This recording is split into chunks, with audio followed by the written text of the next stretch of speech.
गांव बसेरा नाम का था। उत्तर भारत के किसी गुमनाम कोने में बसा एक सुनसान गांव जो मानचित्रों से गायब था। कहते हैं कभी यहां सौंदर्य की देवी का वास था, लेकिन अब वहां सिर्फ सन्नाटा था और एक पुराना काला रहस्य। 3 दोस्त विवेक, रघु और सम्यक शहरी जीवन से बोर हो चुके थे। एडवेंचर और मिस्ट्री की तलाश उन्हें इस खोए हुए गांव तक ले आई। उनका प्लान था पुरानी हवेली को एक्सप्लोर करना, वीडियोस बनाना और यूट्यूब पर डालना। जैसे ही वे गांव पहुंचे, सब कुछ अजीब था। सड़कें टूटी हुई थीं, पेड़ों से अजीब सी फुसफुसाहट आती थी और सबसे रहस्यमयी चीज थी वो हवेली, जिसकी खिड़कियां कभी बंद नहीं होती थीं। रात को जब वे हवेली पहुंचे, वहां एक लड़की मिली, चंदा। सांवली, बड़ी बड़ी आंखें, लंबे खुले बाल और ऐसा शरीर जो अंधेरे में भी चमकता हुआ सा लगे। वो वहां अकेली रह रही थी। उसने मुस्कुराते हुए कहा, तुम लोग बहुत दूर से आए हो, क्या तुम मेरे मेहमान बनोगे? तीनों लड़कों को लगा जैसे कोई सपना चल रहा है। वे उसकी बातों में खोते चले गए। चंदा के बोलने का अंदाज, उसकी हरकतें, उसका चलना, सब कुछ किसी रहस्यमयी नशे की तरह था। उस रात चंदा ने उनके लिए खाना बनाया और फिर हवेली के एक कमरे में उन्हें ठहराया। कमरा ठंडा था, मगर हवा में कुछ ऐसा था जो उनके शरीर में गर्मी भरने लगा। रघु सबसे पहले सो नहीं पाया। बाहर से आती धीमी धीमी सरसराहट और मध्यम गुनगुनाहट उसे बेचैन कर रही थी। उसने दरवाजा खोला और देखा, चंदा एक बड़े शीशे के सामने नाच रही थी, बिना कपड़ों के। उसके बदन पर अजीब सी लाल रेखाएं थीं, जैसे किसी तांत्रिक पूजा के निशान। अचानक चंदा ने पलटकर रघु को देखा। उसकी आंखें अब काली थीं, मगर होठों पर वही मोहक मुस्कान। तुम भी नाचोगे मेरे साथ? उसकी आवाज में आग थी और बर्फ भी। रघु सम्मोहित हो गया। वो उसके पास गया। चंदा ने उसके गालों को छुआ और फिर उसके होठों को। उनका चुंबन धीमा था, मगर अंदर एक तूफान ले आता था। रघु के शरीर की हर नस जलने लगी। लेकिन अगले ही पल कमरे का तापमान गिर गया और रघु की चीख सुनाई दी। विवेक और सम्यक भागकर बाहर आए, मगर वहां रघु नहीं था। सिर्फ जमीन पर खून की एक लकीर थी। चंदा वहीं खड़ी थी, नग्न, मगर उसकी मुस्कान अब और भी रहस्यमयी थी। वो मुझ में समा गया। अब किसकी बारी है? सम्यक डर गया, मगर विवेक, वो चंदा के जादू में डूब चुका था। अगली रात चंदा ने उसे अपने कमरे में बुलाया। कमरा लाल रोशनी से चमक रहा था। दीवारों पर तांत्रिक चिन्ह थे। बीच में एक बड़ा बिस्तर था, जिस पर काले फूलों की चादर बिछी थी। चंदा ने धीरे धीरे अपना शरीर उसके सामने खोला। हर कपड़ा गिरते ही हवेली की दीवारें कांपने लगीं। उनका मिलन धीमा था, मगर रूह तक महसूस होने वाला। हर स्पर्श में आग थी और हर सांस में डर। विवेक को लगा जैसे वो किसी इंसान से नहीं, किसी देवी या राक्षसी से प्रेम कर रहा है। आंखों के आगे अंधेरा छाने लगा, मगर वो खुद को रोक न सका। सुबह विवेक भी गायब था। अब अकेला बचा था सम्यक। वो भागना चाहता था, मगर हवेली का हर दरवाजा अब बंद था।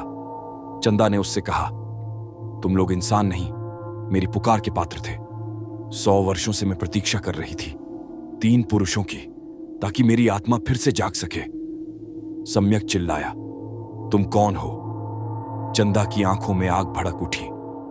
मैं उस देवी की छाया हूं जिसे गांव वालों ने जिंदा जला दिया था, क्योंकि मैं उनकी औरतों को मुक्त कर रही थी। मैं प्रेम थी, काम थी, शक्ति थी, और अब मैं फिर से जन्म लूंगी तुम्हारे शरीर से। वो उसकी ओर बढ़ी, उसके होठों से उसके होठों तक। उसकी सांस अब सुलग रही थी। सम्यक की आंखें बंद हो गईं, लेकिन अंदर जो चल रहा था वो सिर्फ एक शरीर का मिलन नहीं था, वो एक आत्मा की बलि थी। कई महीने बाद एक यूट्यूबर नई जगहों को एक्सप्लोर करते हुए बसेरा पहुंचा। हवेली अब और भी पुरानी हो चुकी थी, मगर वहां से मधुर गुनगुनाहट आती थी। शीशे के सामने एक लड़की नाच रही थी और उसके पीछे 3 पुरुषों की परछाइयां हमेशा के लिए उसमें समा चुकी थीं। विरासत की छाया, भाग दो, शहरी बलि। रात थी, मगर शहर की सड़कों पर अजीब सन्नाटा था। हर फ्लैट की खिड़की से बाहर झांकती आंखों को कुछ अनजाना डर सता रहा था। और उसी सन्नाटे में सफेद साड़ी में एक औरत धीरे धीरे चल रही थी, चंदा, वो अब इंसान नहीं थी। वो एक पुरातन तांत्रिक शक्ति बन चुकी थी, ऐसी शक्ति जो काम और काल के बीच झूलती है। उसकी आंखों में अब सिर्फ भूख थी, आत्माओं की भूख, रूहों के रस का स्वाद और पुरुषों की देह से मिलने वाली शक्ति। नई शुरुआत, फ्लैट नंबर 3। 109 आदित्य, एक युवा इंटीरियर डिजाइनर, हाल ही में उस अपार्टमेंट में शिफ्ट हुआ था। स्मार्ट, आकर्षक और अकेला। वो जिस फ्लैट में रहने आया वो कुछ महीनों से खाली पड़ा था। कहते हैं पिछला किराएदार गायब हो गया था। रात के वक्त आदित्य अक्सर बालकनी से बाहर देखा करता और पिछले 3 दिनों से उसे सामने वाले पेड़ के नीचे कोई महिला खड़ी दिखती। लंबे बाल, सफेद साड़ी और नंगी आंखों से देखो तो ऐसा लगता जैसे वो मुस्कुरा रही हो सीधे उसकी ओर। चौथी रात दरवाजे पर दस्तक हुई। आदित्य ने दरवाजा खोला। सामने चंदा खड़ी थी। मैं इसी बिल्डिंग में शिफ्ट हुई हूं, क्या पानी मिलेगा? उसकी आवाज में ऐसा कंपन था कि आदित्य जैसे सम्मोहित हो गया। उसने उसे अंदर बुलाया। चंदा ने अंदर आते ही अपने गीले बाल झटके। उसकी साड़ी कंधे से ढलक गई और उसके बदन से निकलती गंध आदित्य की रगों में दौड़ गई। उस रात चंदा ने धीरे धीरे उसके करीब आकर उसके होंठों को छुआ। उसका चुंबन एक नशा था, एक जहर था, एक ऐसी दवा जो शरीर को गहराई तक हिला दे। आदित्य उसके साथ बिस्तर पर गिर पड़ा, लेकिन जैसे जैसे उनका मिलन गहराता गया, कमरे की दीवारें कांपने लगीं, शीशा अपने आप टूटने लगा, पंखा बिना बिजली के घूमने लगा और चंदा की आंखें अब पूरी तरह काली हो गईं। वो बोली, अब तू भी मेरी शक्ति बन जाएगा। सुबह फ्लैट में सिर्फ एक राख की परत थी और दीवारों पर खून से लिखा था, एक और समर्पण पूरा हुआ।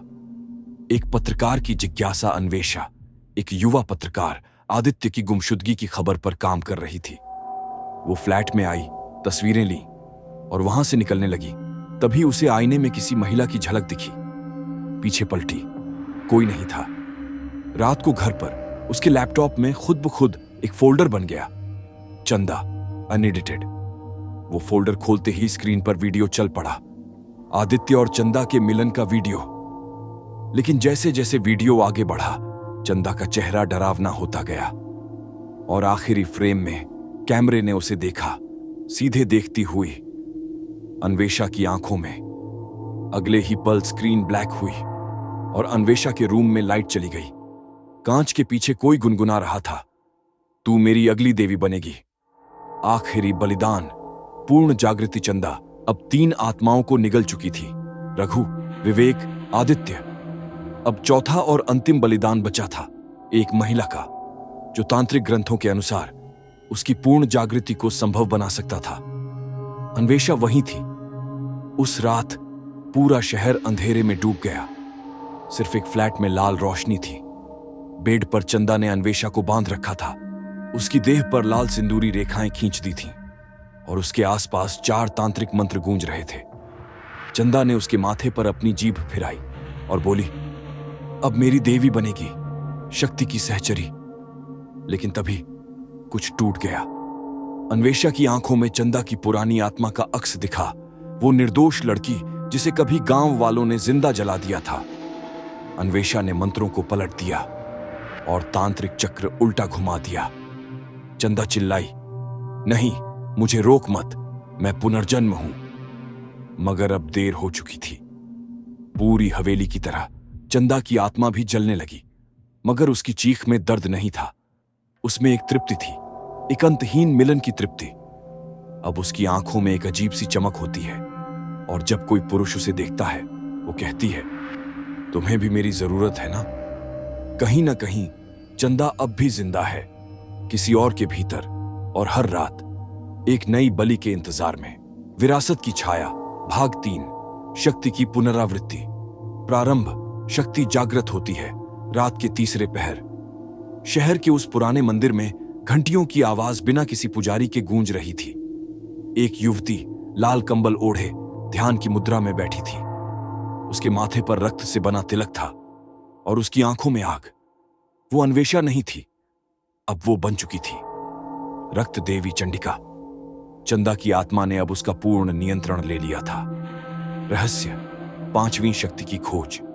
देवियों के 5 रूपों को पूर्ण रूप से जागृत करने के लिए 5 अलग अलग विकृत प्रेमी चाहिए थे। ऐसे पुरुष जो वासना, धोखा, अहंकार, बलात्कार और अत्याचार का प्रतीक बन चुके हों। 4 को चंदा ने पूर्व में नष्ट कर दिया था।